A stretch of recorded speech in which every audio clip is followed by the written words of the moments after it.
Continuamos en Proverbios capítulo 19.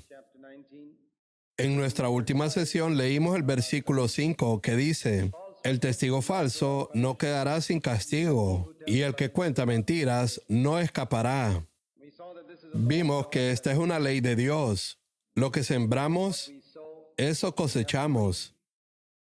Si el pecado de una persona no lo alcanza en esta vida, sin duda lo hará en el día del juicio.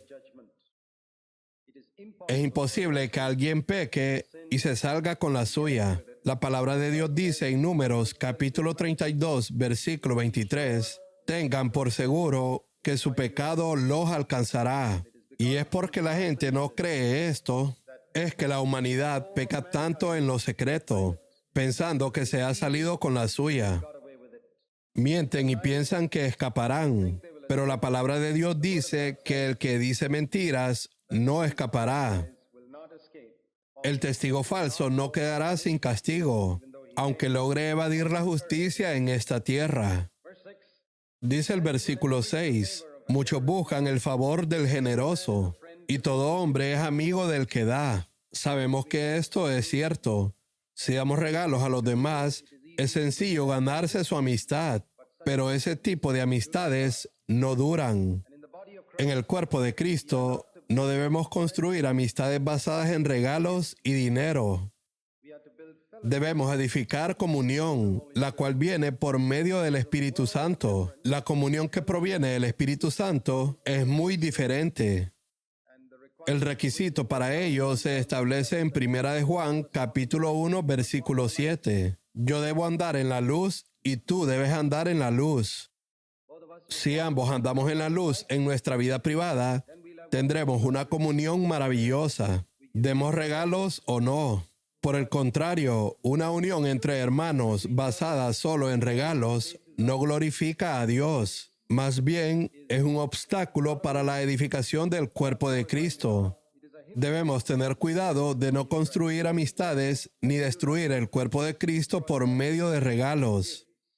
Por esta razón vemos que muchas veces en la iglesia primitiva no se daban regalos directamente entre sí, sino que lo hacían a través del liderazgo de la iglesia. De esa manera se evitaba cualquier vínculo inapropiado entre los creyentes. Eso fue muestra de la sabiduría de aquellos cristianos, seguramente instruidos por los apóstoles. Todo hombre es amigo del que da. No debemos dejarnos engañar por esas amistades que vienen por medio de los regalos. En la iglesia buscamos edificar comunión, la cual requiere la cruz entre nosotros. Dice el versículo 7, todos los hermanos del pobre lo aborrecen, porque no tiene regalos que dar, no tiene dinero. Cuanto más sus amigos se alejarán de él. Los persigue con palabras, pero ellos se han ido. En Santiago, capítulo 2, versículo 5, leemos que Dios ha escogido a los pobres de este mundo para que sean ricos en fe. Sin embargo, al mirar a nuestro alrededor, vemos muchos pobres que no son ricos en fe. Muchos no tienen fe en absoluto. Eso demuestra que no han usado su pobreza para aumentar su fe. La gran mayoría de los pobres que vemos entre los incrédulos no tienen fe. Dependen únicamente de los hombres para su sustento. Lo trágico es que la gran mayoría de los creyentes pobres tampoco tienen fe, pues también buscan la ayuda de los hombres. Buscar la ayuda del hombre no es tener fe. Santiago capítulo 2, versículo 5 dice, Dios ha escogido a los pobres del mundo para ser ricos en fe. Por lo tanto, uno esperaría que las personas más ricas en fe fueran aquellas que son realmente pobres en lo económico. ¿Por qué no es así? Porque no han usado su pobreza para volverse a Dios. En su lugar, el diablo los ha engañado, convirtiendo su necesidad en un medio para depender de los hombres. Incluso otros creyentes insensatos los han animado a depender de los hombres, y por eso nunca han crecido en fe. Dios ha escogido a los pobres de este mundo para ser ricos en fe. Aunque el mundo los rechace, si usan sus circunstancias para confiar en el Dios vivo, pueden llegar a ser espiritualmente ricos. Eso es lo que leemos en el Nuevo Testamento. En el Antiguo Testamento, ser pobre era una maldición, pero en el Nuevo Testamento ya no lo es. Jesús fue pobre, Pablo fue pobre y muchos de los apóstoles fueron pobres, pero eran ricos en fe. Existe un ejemplo extraordinario aquí para quienes enfrentan dificultades financieras. Seguir el ejemplo de estos grandes hombres de Dios del Nuevo Testamento. Dice el versículo 8, el que aprende y pone en práctica lo aprendido, se estima a sí mismo y prospera. Este versículo se refiere a la palabra de Dios. A través de ella obtenemos sabiduría para nuestra vida diaria. Y al hacerlo, nos estamos haciendo un favor a nosotros mismos. Porque cuando poseemos la sabiduría de Dios a través de su palabra, toda nuestra vida se vuelve más pacífica y trae mayor bendición y felicidad. Así que el que adquiere sabiduría ama su alma. El que guarda la inteligencia hallará el bien. Dice el versículo 9, el testigo falso no quedará sin castigo, y el que cuenta mentiras perecerá. Jesús dijo, yo soy la verdad. La naturaleza misma de Dios es la verdad. Jesús también dijo que el diablo es el padre de la mentira. Dios y Satanás están en lados opuestos. Del mismo modo que la verdad y la falsedad, ambos están en lados opuestos. Por lo tanto, el que dice mentiras perecerá. Sabemos que la gran mayoría de las personas en el mundo no creen esto, pero es una realidad. No solo es como dice en el versículo 5, que no escapará, sino que además perecerá. Es asombroso cuánto énfasis pone el Nuevo Testamento en la importancia de ser honestos, también en no mentir y de no engañar a los demás con falsedades. Dice el versículo 10, al necio no conviene la vida de lujo, mucho menos a un siervo gobernar a los príncipes. Esto significa que el lujo y la riqueza pueden arruinar a una persona que no sabe cómo manejarlos. Un necio espiritual es alguien que no sabe cómo administrar el dinero que Dios le ha dado. Y por lo tanto, se destruye a sí mismo por malgastar el dinero en lujos innecesarios que no tienen propósito alguno. Debemos tener esto muy en cuenta, especialmente con nuestros hijos. Es muy fácil malcriarlos, dándoles cosas que no necesitan. Quizás tengamos la capacidad económica para darles a nuestros hijos lo que otros no pueden dar a los suyos, pero si no somos sabios, podemos arruinarlos. Se requiere sabiduría para manejar el dinero correctamente cuando se tiene en abundancia. El lujo no es apropiado para un necio, y mucho menos para que un siervo gobierne sobre príncipes. Podemos aplicar esto al Nuevo Testamento. Si alguien es esclavo del pecado en su propia vida, no puede ejercer autoridad sobre otros. Nadie puede ser un anciano o un líder si no ha sido liberado de la esclavitud del pecado. Esto es algo que también debemos recordar como padres y madres en relación con nuestros hijos. A todos nos gusta ejercer autoridad sobre nuestros hijos, pero debo preguntarme, ¿he aprendido a dominar el pecado en mi propia carne? ¿He sido libre de esa esclavitud? Esa victoria es lo que realmente me califica para ser un buen padre o madre para guiar a mis hijos. De lo contrario, no es apropiado que un esclavo del pecado intente gobernar sobre otros. Dice el versículo 11, la discreción del hombre, es decir, su sabiduría, le hace lento para la ira y su gloria es pasar por alto una ofensa. Esto es algo de lo que hemos hablado mucho en la iglesia. Dios nos da la gracia para vencer el enojo, de modo que aquello que surge de forma tan natural en los seres humanos, podemos vencerlo mediante el poder del Espíritu Santo y la gracia de Dios. Ser lento para la ira significa que hay momentos en los que es correcto sentir una indignación justa, pero nunca debemos perder el control. Efesios capítulo 4, versículo 26 dice, Enójense, pero no pequen.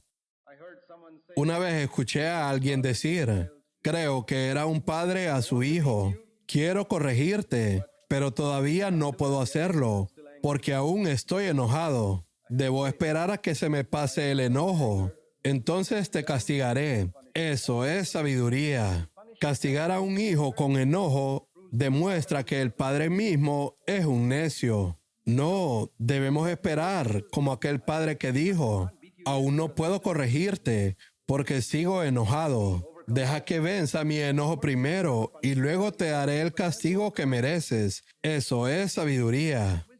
Eso es ser lento para la ira. Eso es hacer lo correcto. El versículo también dice, su gloria es pasar por alto una ofensa. Este es un versículo tremendo. La gloria de un ser humano es pasar por alto el pecado que otro comete contra él. Si alguien te insulta, tu gloria es pasar por alto ese insulto y amarlo. Si no puedo hacer eso, he perdido algo de la gloria de Dios en mi vida. Mi gloria es pasar por alto la falta, no simplemente decir, está bien, te perdono, para luego recordarlo constantemente. No, debo olvidarlo realmente y decir, está bien, no pasa nada. Eso demuestra que realmente he adquirido sabiduría. La gloria del hombre sabio es pasar por alto una ofensa. El amor cubre multitud de faltas y pecados en los demás. Dice el versículo 12, como rugido de león es la ira del rey, y su favor como rocío sobre la hierba. Podemos aplicar esto a Dios. Su ira contra quienes viven en pecado y rebelión es como el rugido de un león. Pero la gente no suele comprender esto. El rugido de un león es algo absolutamente aterrador. Lo he escuchado en el zoológico y aún así produce temor, incluso sabiendo que el león está dentro de una jaula. Imaginen lo aterrador que sería si no estuviera en una jaula. Ese es el ejemplo que usa la palabra de Dios para describir su enojo contra el pecado y la rebelión. En contraste, el favor de Dios es como el rocío que cae sobre la hierba temprano por la mañana, manteniéndola fresca y verde. Nuestra actitud debería ser, Señor, deseo que tu favor sea como el rocío sobre mi vida cada mañana. No quiero enfrentar tu ira en ningún momento. Dice el versículo 13, el hijo necio es ruina de su padre, y gotera constante las contiendas de una esposa.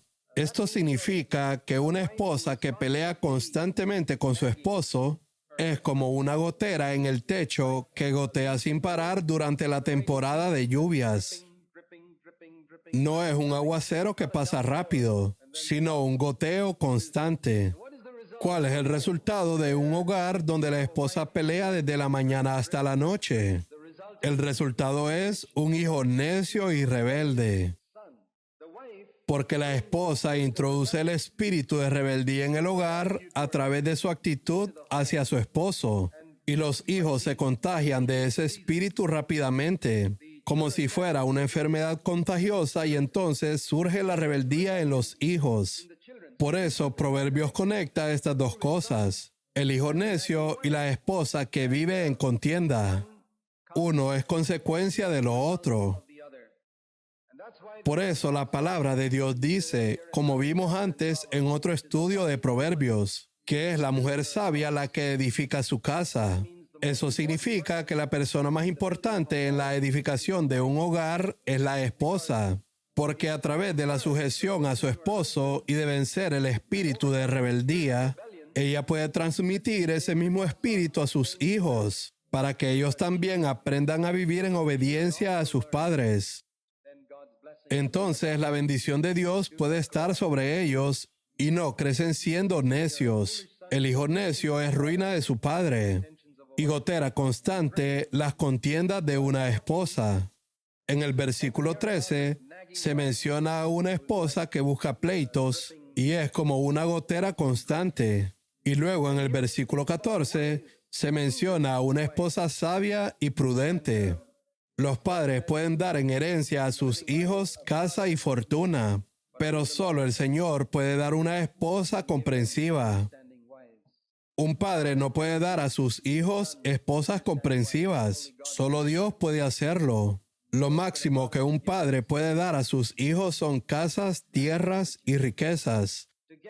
Pero para obtener una esposa comprensiva, sabia y prudente, un hombre tiene que buscar la ayuda de Dios. Este es un gran desafío para las jóvenes, ser el tipo de mujer que Dios pueda escoger entre millones para entregarla a un hombre temeroso de Dios. Y para los jóvenes que buscan al Señor en cuanto al matrimonio, debemos recordar que ni un anciano y ningún hombre puede darles una buena esposa. Solo el Señor puede hacerlo. Por eso deben buscar al Señor y decirle: Padre, dame tú a la persona que sea mi ayuda idónea. ¿Qué significa ser una esposa comprensiva? En diferentes traducciones usan términos como prudente, sensata o que tiene entendimiento. Una esposa comprensiva es aquella que entiende a su esposo, comprende sus debilidades y sus fortalezas y procura ser ayuda idónea. El esposo y la esposa deben ser como las dos mitades de una cáscara de huevo. Cuando rompes la cáscara de un huevo, cada mitad de la cáscara tiene bordes irregulares, pero al unirlos encajan perfectamente sin dejar espacios. Y así debe ser. Donde hay un espacio vacío, el otro debe llenarlo. Una esposa comprensiva es aquella que reconoce donde hay una carencia en su esposo y procura suplirla. Esto aplica para ambos.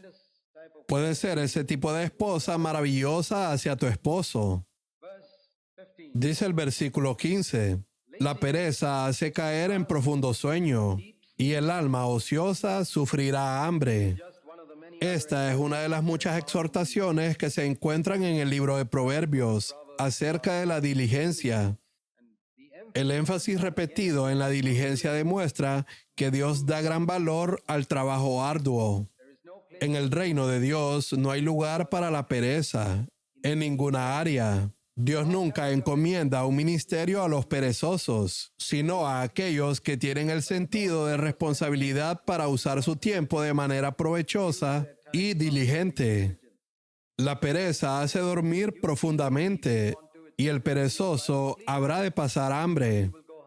También podemos aplicar esto a nuestra actitud hacia el estudio de la palabra de Dios. Si somos perezosos y apáticos al estudiar la palabra de Dios, descubriremos que permanecemos espiritualmente hambrientos y en pobreza. Dice el versículo 16, el que cumple los mandamientos conserva su vida, el que los desprecia muere. Esto demuestra que las leyes de Dios son para nuestro propio bien. Cuanto más desobedecen las personas a las leyes de Dios, más acortan su propia vida. Deuteronomio capítulo 5 versículo 16 dice: honra a tu padre y a tu madre para que tus días sean prolongados y te vaya bien en la tierra. Esto nos enseña que Dios tiene el control incluso sobre la duración de nuestra vida. Cuando obedecemos los mandamientos de Dios, en realidad nos estamos haciendo un bien a nosotros mismos. Dice el versículo 17, lo leemos en la Nueva Traducción Viviente.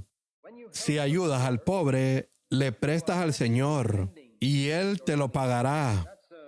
Esta palabra me recuerda la historia de George Mueller, un gran hombre de Dios que vivió hace más de un siglo y cuidó de huérfanos pobres en Inglaterra. En el nombre de Jesucristo, cuidó de ellos, gastó todos sus ahorros, todo su dinero personal y todo lo que recibía en ellos. Según recuerdo, él tenía solo una hija, pero él no había dejado ningún ahorro para ella. Y él estaba a punto de morir. Y si recuerdo bien la historia, en su lecho de muerte le dijo a su hija: no tengo dinero para dejarte, porque di todo lo que tenía para ayudar a estos pobres huérfanos. Pero basándome en Proverbios, capítulo 19, versículo 17, dice que quienes ayudan a los pobres en realidad le prestan su dinero al Señor. y él paga un maravilloso interés por ese préstamo.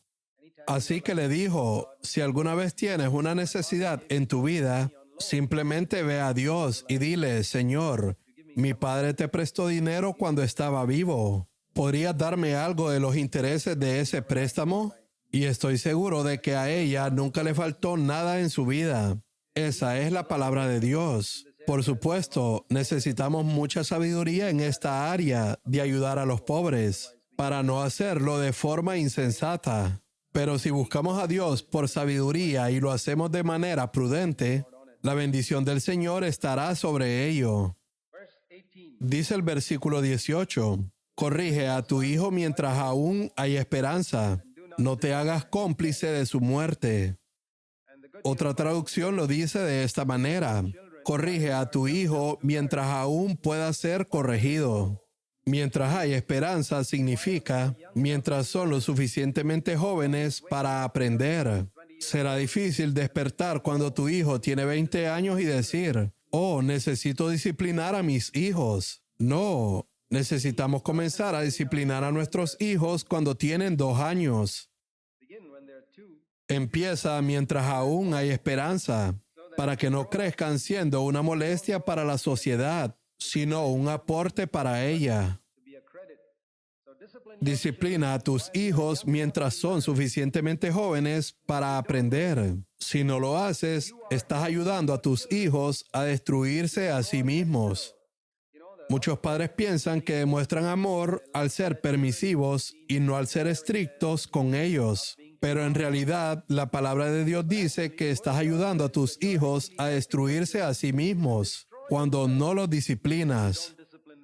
Existe una interpretación alternativa para este versículo en el margen de la Nueva Versión Internacional que dice, disciplina a tus hijos, pero no te excedas hasta matarlo. Hay 2 extremos. Existen padres inconversos que en un ataque de ira golpean gravemente a sus hijos. Esto ocurre en muchas partes del mundo y se recibe mucha publicidad de los países occidentales debido a las terribles historias de abuso infantil. Los 2 extremos son dejar que hagan lo que quieran sin corregirlos o ser tan violentos hasta causarles un daño físico. La palabra de Dios enseña que hay un camino intermedio entre estos 2 extremos. Y el hombre sabio y piadoso debe caminar sin irse a ninguno de los 2 extremos.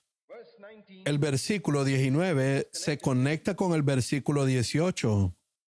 Porque si observas bien la palabra hombre en el versículo 19, aparece en cursiva, lo que significa que no forma parte de los manuscritos originales de la Biblia y podría decir hijo. Si lo leemos de esa manera, podremos ver la conexión con el versículo anterior.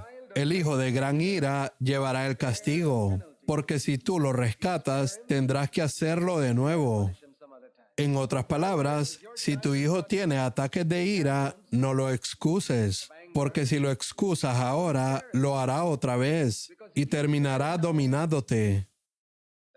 Es muy importante que los padres no permitan que sus hijos tengan ataques de ira, porque ellos deben reconocer que serán severamente castigados si reaccionan de esa manera.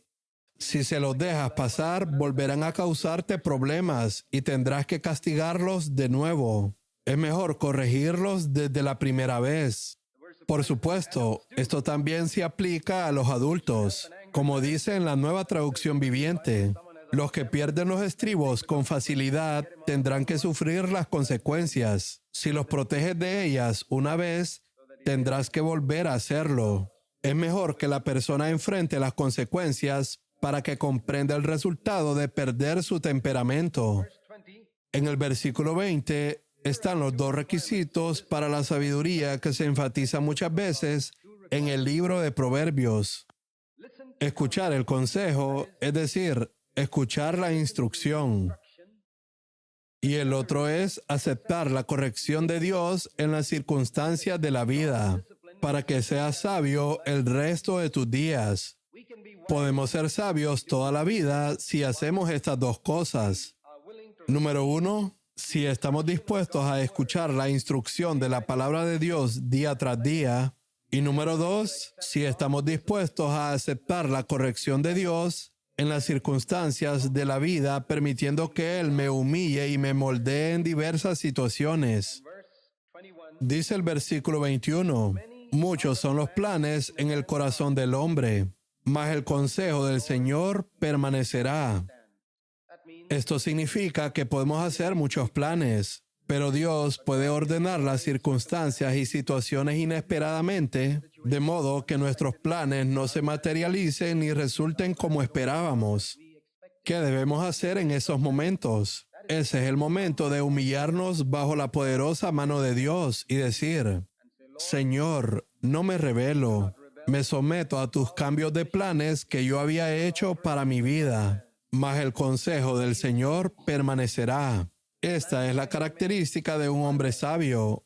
Aunque ya ha hecho planes y esos planes no se materialicen, él se siente feliz cuando el consejo del Señor se cumple en su vida, aun cuando haya ido completamente en contra de lo que él había planeado para sí mismo. Dice el versículo 22, lo leemos en la Nueva Traducción Viviente. Lo que hace atractiva a una persona es su lealtad. Mejor es ser pobre que deshonesto.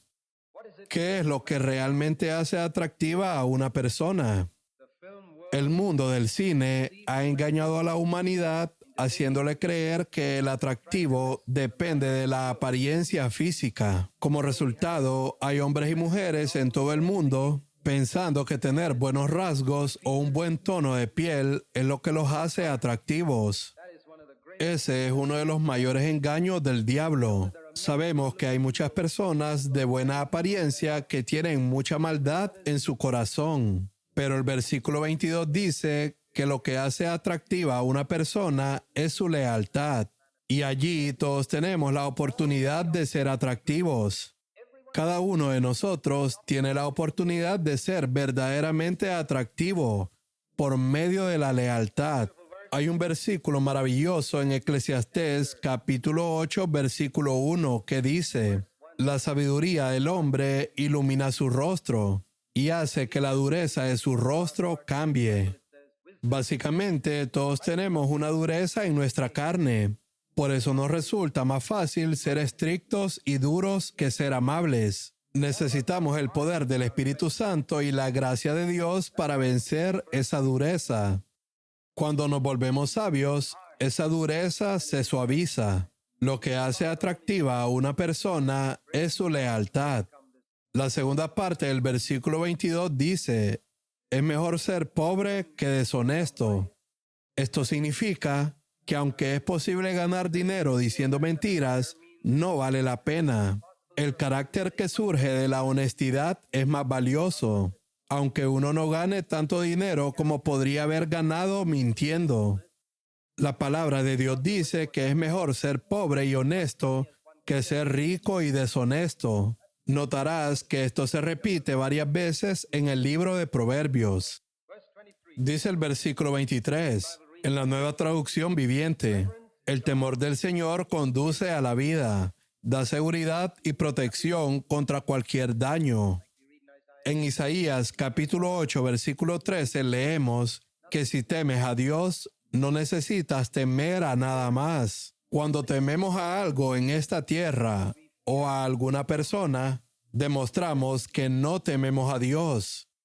Cuando tememos a los seres humanos, es porque no tememos a Dios. Cuando tememos a la enfermedad, al diablo, al peligro, a la muerte o a cualquier cosa, es una prueba de que no tememos suficientemente a Dios. Si temiéramos a Dios plenamente, eso eliminaría todos los demás temores de nuestra vida.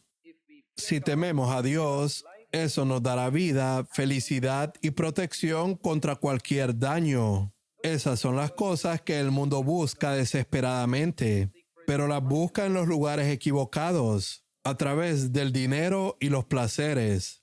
La palabra de Dios dice que se obtienen a través del temor y la reverencia al Señor. En el versículo 24 se habla de manera sarcástica. Dice el versículo 24, El perezoso mete su mano en el plato y ni aún a su boca la llevará. Claramente, esto no debe tomarse de forma literal. Nunca encontrarías a un hombre así. Salomón utiliza el sarcasmo y la exageración para mostrar cuán extrema puede ser la actitud de una persona perezosa. Y aunque esto no se aplique literalmente a un plato de comida, sí sucede cuando se trata del estudio de la palabra de Dios, que es otro tipo de alimento para nuestra alma. Una persona puede tomar la palabra de Dios, meter su mano en ella, es decir, leerla, pero no tiene la paciencia para meditar en ella y recibir algo para su espíritu. Es demasiado perezosa para eso. Prefiere irse a hacer otra cosa. Su actitud hacia la palabra de Dios es exactamente como se describe aquí. Mete la mano, pero es demasiado perezoso para extraer algo para alimentarse. Solo quiere ir a las reuniones y ser alimentado siempre por otros. Las reuniones son buenas y necesarias, y necesitamos ayuda mutua. Sin embargo, también debemos aprender a meter nuestra propia mano en el plato de las Escrituras y sacar alimento por nuestra cuenta, además de lo que recibimos en las reuniones. Dice el versículo 25, si castigas al burlón, los ingenuos aprenderán una lección. Primera de Timoteo, capítulo 5, versículo 20 dice, a los que continúan en pecado, repréndelos en presencia de todos para que los demás tengan temor de pecar. Hay un lugar para reprender públicamente a quien continúa en pecado, incluso en la iglesia, para que los demás teman. En Primera de Timoteo, capítulo 3, versículo 15, Pablo le escribía a Timoteo para enseñarle cómo conducirse en la iglesia de Dios. Y una de las cosas que Pablo le dice a Timoteo sobre cómo conducirse en la iglesia está en Primera de Timoteo, capítulo 5, versículo 20. A los que continúan en pecado, repréndelos en presencia de todos. El primer paso es reprender a la persona en privado. La iglesia es un lugar donde la santidad de Dios debe mantenerse siempre. Y si alguien no toma eso en serio, debe ser reprendido públicamente para que los demás también teman pecar.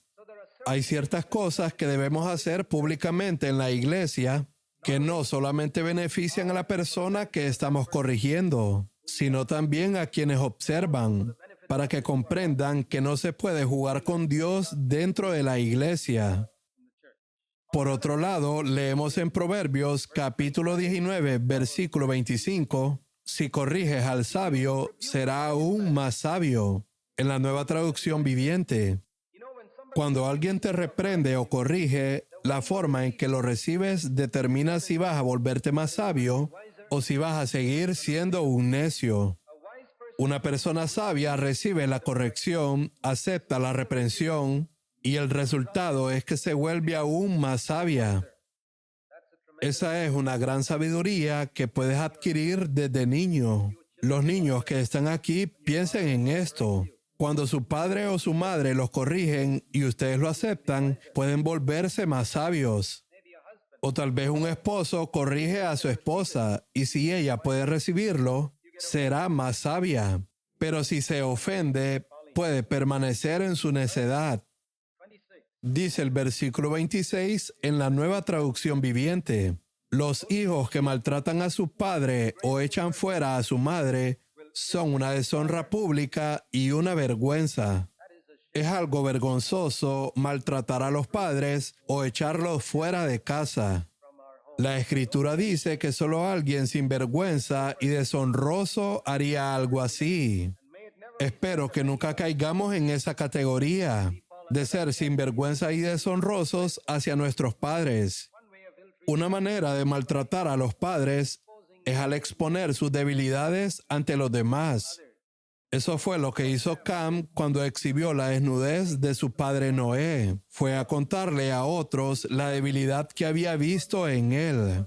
Quizás tú veas una debilidad en tu padre o en tu madre, pero mejor guárdala para ti mismo y ora por ellos. Pero jamás vayas por ahí hablando de eso.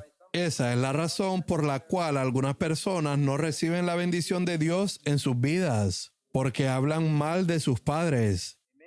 Puede que tengan verdad, sabiduría y entendimiento, pero ven a sus padres ancianos que no poseen la misma sabiduría y hablan mal de ellos. Creo firmemente que se pierde algo de la bendición de Dios cuando se maltrata al padre o a la madre de esa manera, o se hace algo que los aleja del hogar. Dice el versículo 27, cesa, hijo mío, de escuchar la disciplina y te desviarás de las palabras de sabiduría. En otras palabras, cuando Dios nos disciplina y nos corrige a través de las circunstancias de la vida, el propósito es que comprendamos las palabras de sabiduría. Si no aceptas la disciplina de la vida, no podrás entender la palabra de Dios. No podemos comprender la Biblia solo con el intelecto. Debemos permitir que el Espíritu Santo nos discipline en el día a día para que su palabra cobre vida en nosotros. Y si no acepto la disciplina de Dios, me desviaré de las palabras de sabiduría. La Nueva Traducción Viviente lo parafrasea de la siguiente manera: hijo mío, si dejas de escuchar la instrucción, le darás la espalda al conocimiento. Algunos versículos hebreos permiten más de una interpretación y traducción. Hijo mío, si dejas de escuchar la instrucción, le darás la espalda al conocimiento. Por ejemplo, al buscar el bautismo en el Espíritu Santo, hay quienes dicen, quiero leer ambas posturas sobre el tema. El resultado es que cuando leen la postura alineada con la palabra de Dios, obtienen fe. Pero luego, buscando un supuesto equilibrio, leen la postura contraria y se llenan de incredulidad. Y el resultado es que nunca reciben el bautismo en el Espíritu Santo.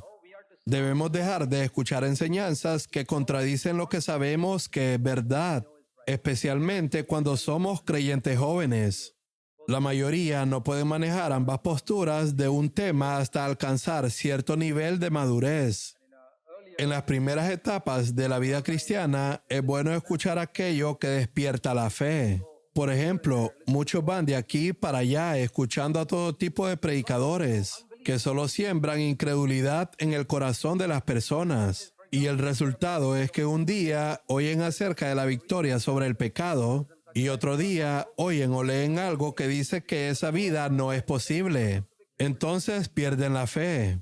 Y les toma mucho tiempo llegar a la victoria sobre el pecado, porque han escuchado enseñanzas o leído libros que sembraron incredulidad en su corazón. Debemos desechar libros que siembran incredulidad en nuestro corazón. No debemos escuchar predicadores que siembran incredulidad en nuestro corazón respecto a la palabra de Dios. Debemos dejar de escuchar enseñanzas que contradicen lo que sabemos que es correcto. Dice el versículo 28, el testigo perverso se burla de la justicia, y la boca de los impíos esparce iniquidad. O según la Nueva Versión Internacional, el testigo corrupto se burla de la justicia. Por supuesto, lo triste es que aquí en el mundo muchas veces no hay justicia en los tribunales. Y Jesús advirtió que el mundo no iba a tratar a sus discípulos mejor de lo que lo trataron a Él. Sabemos que Él fue tratado de una manera muy injusta hasta el final de su vida. Y ese es el trato que nosotros también podemos esperar. Habrá mucha injusticia en la tierra. La última parte del versículo 28 dice en la Nueva Versión Internacional, y la boca del malvado engulle maldad. Eso nos enseña que si realmente somos justos, no queremos ni siquiera probarlo. No se trata solo de evitar lo malo. Basta un pequeño toque de nuestra lengua para rechazarlo de inmediato, como cuando nuestra lengua detecta un sabor amargo o desagradable y lo rechaza al instante. Esa debe ser nuestra actitud hacia el mal. Debe ser exactamente lo opuesto a la actitud del malvado. No quiero ni un poco de eso, ni siquiera probarlo en mi vida. Dice el versículo 29, los juicios están preparados para los insolentes, y los azotes para la espalda de los necios. La palabra de Dios dice en Hebreos capítulo 9, versículo 27, que está establecido que los hombres mueran una sola vez, y después de esto, el juicio. Este proverbio nos habla de esta verdad. El juicio ya ha sido preparado. Cuando el libro de Proverbios habla del insolente, se refiere a una persona que se rebela contra la verdad de la palabra de Dios. El juicio es seguro.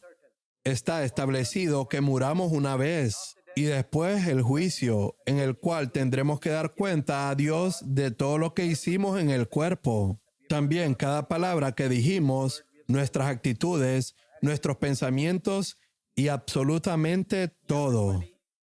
Ahora vamos a Proverbios capítulo 20, versículo 1. Aquí se habla de las bebidas alcohólicas. El vino es provocador. En otras palabras, el vino te engaña y engaña a las personas que se emborrachan con él. La bebida fuerte alborotadora, es decir, incita a la gente a pelear. Y cualquiera que con ello se embriaga no es sabio. Sabemos que las personas consumen bebidas alcohólicas y vino principalmente para satisfacer los deseos del cuerpo, aun cuando eso las lleva a desobedecer la palabra de Dios. El pecado entró en el mundo a través del deseo de Eva por la comida. Ella vio que era algo que atraía a su cuerpo. Jesús también fue tentado a través de la comida. Quizá alguno de nosotros no tengamos problemas con las bebidas alcohólicas o con los licores embriagantes, porque sabemos que son perjudiciales. ¿Qué aprendemos entonces de este versículo? Aprendemos la necesidad del dominio propio cuando se trata de los deseos carnales, incluso en el área de la comida y la bebida. Dios nos llama a la disciplina y al autocontrol sobre nuestros deseos carnales, incluso en esta área. El versículo 2 nuevamente nos habla de la ira de Dios, que es como el rugido de un león. Como rugido de león es el furor del rey. El que lo provoca a ira pone en peligro su propia vida. Ya hemos considerado antes lo terrible que es la ira de Dios contra el pecado. Creo que la gran mayoría de las personas, incluso muchos cristianos, no comprenden lo terrible que es la ira de Dios contra el pecado. Como rugido de león es el furor del rey. Dice el versículo 3, es honra del hombre evitar discusiones, mas cualquier necio puede iniciarlas. ¿Qué nos enseña esto? Que la persona que inicia una discusión es un necio. Y quien continúa la discusión con quien la inició es igualmente necio. Lo honroso es evitar las discusiones por completo. Esta es una palabra que realmente debemos tomar en serio, incluso cuando proclamamos el Evangelio a otros. No debemos enredarnos en discusiones sobre la verdad del Evangelio. Debemos proclamar la verdad, pero nunca discutir. Porque nadie se convence de la verdad mediante discusiones. No es por la inteligencia humana que podemos guiar a las personas a la verdad de Dios. Las personas solo pueden comprenderla mediante la revelación del Espíritu Santo. Si tienen necesidad en su vida, si son sinceros y humildes, entonces el Espíritu de Dios puede revelarles que Cristo murió por sus pecados. Él puede revelarles el camino nuevo y vivo y muchas otras cosas, pero no es por medio de discusiones o inteligencia humana. Por lo tanto, debemos proclamar la verdad, incluso al predicar el Evangelio. Este versículo también se aplica a todas las demás áreas de la vida. Por ejemplo, consideremos a un esposo y a una esposa. El que comienza la discusión es un necio, ya sea el esposo o la esposa. Y si la otra persona la continúa, podemos decir que ambos son necios. Bendito es el hogar donde al menos uno de los dos es sabio.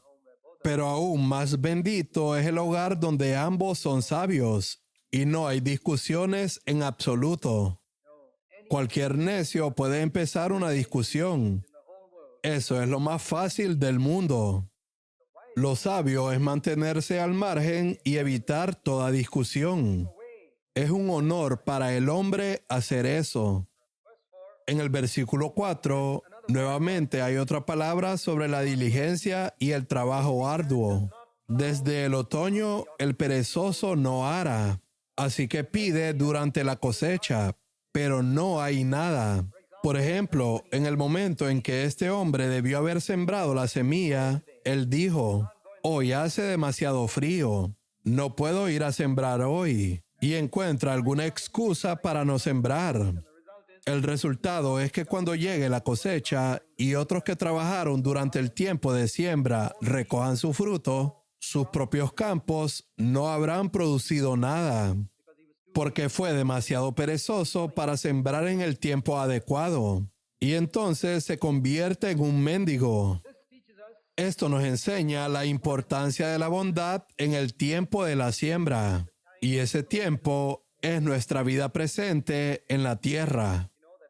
Toda nuestra vida terrenal es un tiempo de siembra. En realidad, no tenemos un tiempo de cosecha espiritual aquí en la tierra. El tiempo de la cosecha es después de que dejamos este mundo y entramos en la eternidad. Pero toda nuestra vida en la tierra es un tiempo de siembra. Y aquí es donde podemos desanimarnos, porque podemos sembrar sin ver una cosecha inmediata. Y eso nos puede llevar a rendirnos. Por eso la palabra de Dios nos dice en Gálatas capítulo 6, versículo 8, que sembremos para el Espíritu. Y en Gálatas capítulo 6, versículo 9 dice: no nos cansemos de hacer el bien, pues a su tiempo, si no nos cansamos, segaremos. Cuando la gente es mala con nosotros, ese es el momento de sembrar una buena semilla a cambio. Cuando la gente nos maldice, ese es el momento de sembrar una buena semilla bendiciéndolos. Cuando nos odian, ese es el momento de sembrar una buena semilla haciendo el bien.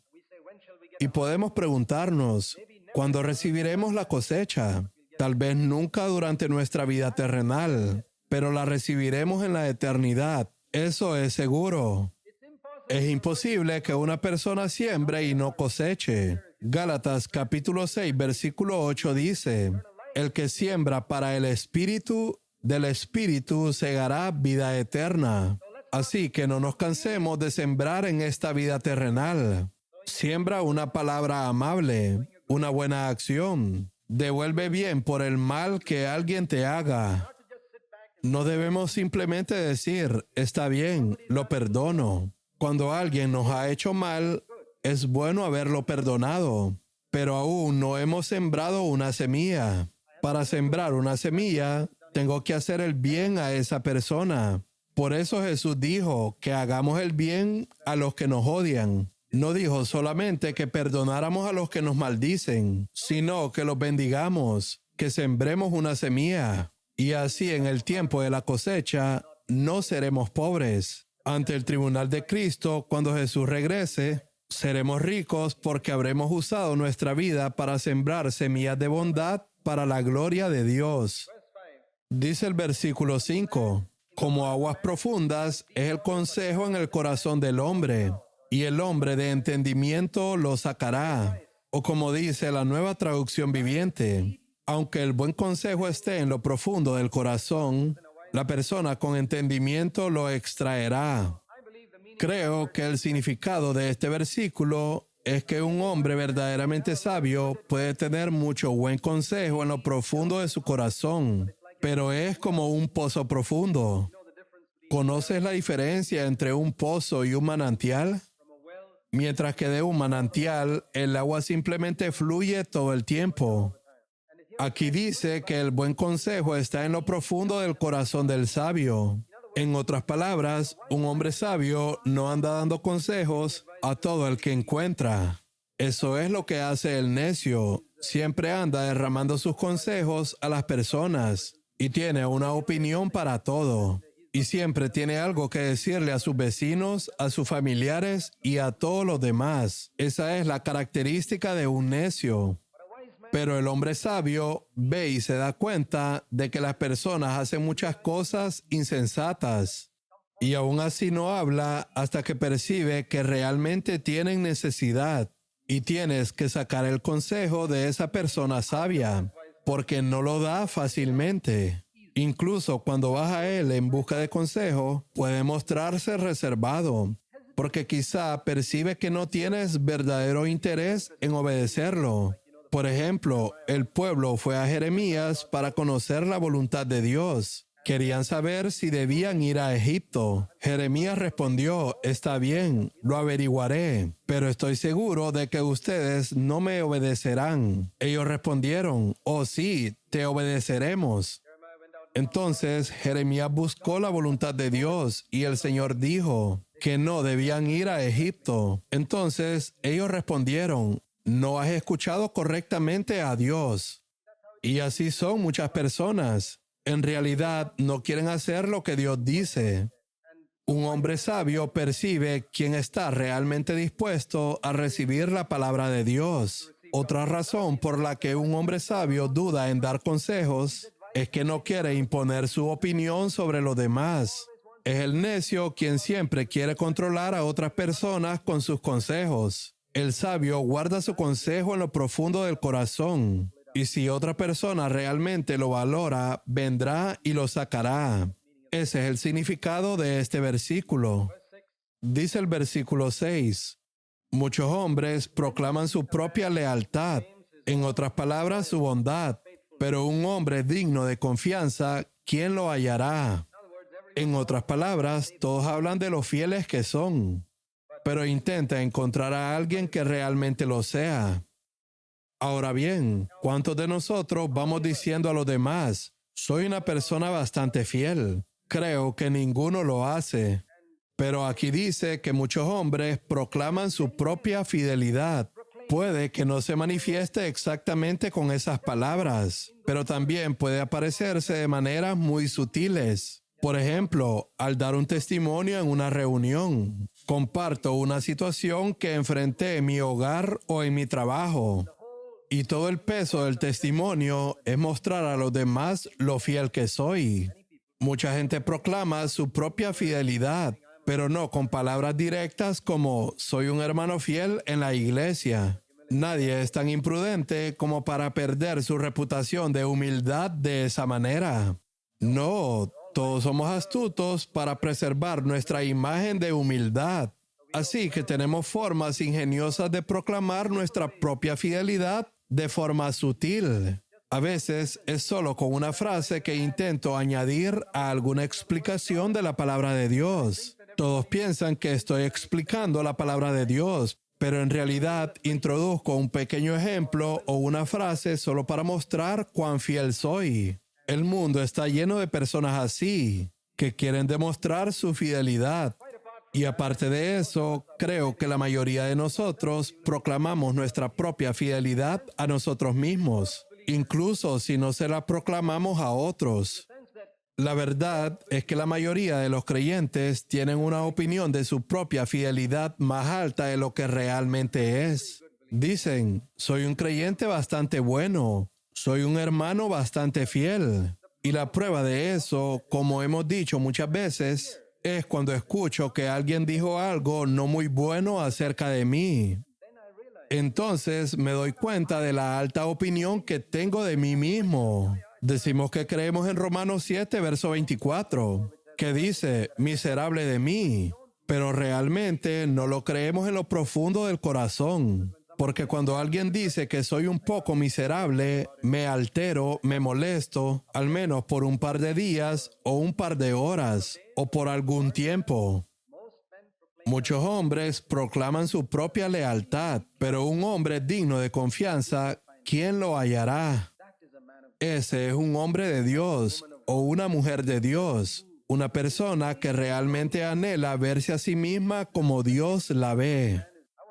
Quiero preguntarles, queridos hermanos y hermanas, ¿tienen un gran anhelo de conocer su verdadera condición espiritual, tal como Dios la ve?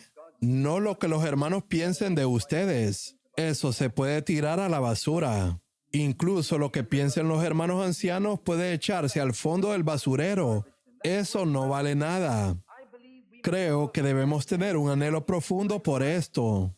Muchas veces he clamado a Dios con todo mi corazón diciendo, Señor, no quiero engañarme a mí mismo. Quiero saber qué piensas realmente de mí. Dime la verdad. Quiero saber de verdad qué piensas de mi espiritualidad. Y si piensas que soy un engañador corrupto, dímelo. Quiero saberlo. No quiero engañarme. Pídele a Dios que te lo muestre. Y Él dispondrá las circunstancias para revelarte tu verdadera condición espiritual.